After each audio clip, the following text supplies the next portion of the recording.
Kaimur police और Patna STF ने की संयुक्त बड़ी कार्रवाई। मोहनिया चेक पोस्ट पर एक ब्रेजा कार से 3700 पीस कारतूस हुआ बरामद। 2 लोग भी हुए गिरफ्तार। कैमूर पुलिस और एसटीएफ की संयुक्त कार्रवाई में 3700 पीस जिंदा कारतूस के साथ 2 लोगों को मोहनिया चेक पोस्ट से गिरफ्तार किया गया है।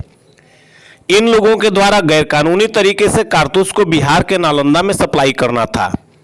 ज्ञात हो कि बीती रात्रि कैमूर पुलिस को एसटीएफ की तरफ से गुप्त सूचना मिली थी कि यूपी के तरफ से एक ब्रेजा कार में कुछ संदिग्ध सामान का सप्लाई बिहार में होने जा रहा है, जिसे ध्यान में रखते हुए कैमूर पुलिस ने एक टीम गठित कर मोहनिया चेक पोस्ट पर यूपी की तरफ से आ रही सभी गाड़ियों का गहन जांच शुरू कर दिया।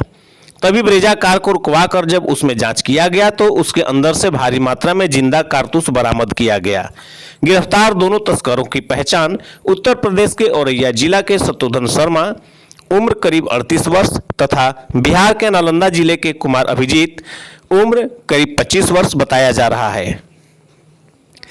गिरफ्तार लोगों के पास से PAN card, Aadhaar card, driving licence, ATM card तथा कुछ कैश के साथ 2 मोबाइल को जब्त किया गया। अभी उन दोनों से पुलिस पूछताछ कर आगे की कार्रवाई में जुटी हुई है। 22 की रात को हम लोगों को एसटीएफ और जिला जेआई को एक सूचना मिली थी कि यूपी की तरफ से बड़ी मात्रा में कारतूस का परिवहन हो रहा है। तो इसके बाद संयुक्त रूप से चेक पोस्ट पर लगाई गई।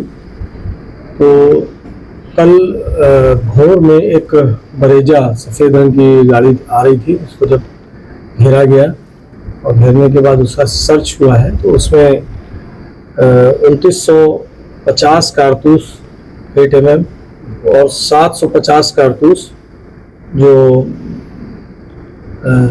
315 बोर का बरामद हुआ है। दोनों संयुक्त रूप से 3700 कारतूस हैं। 2 व्यक्ति पकड़ाए हैं इसमें से एक यूपी का है और एक नालंदा के रहने वाले हैं। दोनों से जब संयुक्त रूप से पूछताछ की गई है तो उन्होंने बताया है कि हम लोग यूपी से अंकल जी नाम के एक व्यक्ति हैं, उनसे हम लोगों ने लेकर के इसको नालंदा पहुंचा रहे थे। जो नालंदा के व्यक्ति हैं उनके पिता के ऊपर भी इस तरह के कुछ केसेस हैं और पुलिस की बड़ी सफलता है ये। काफ़ी भारी मात्रा में कारतूस बरामद हुए हैं।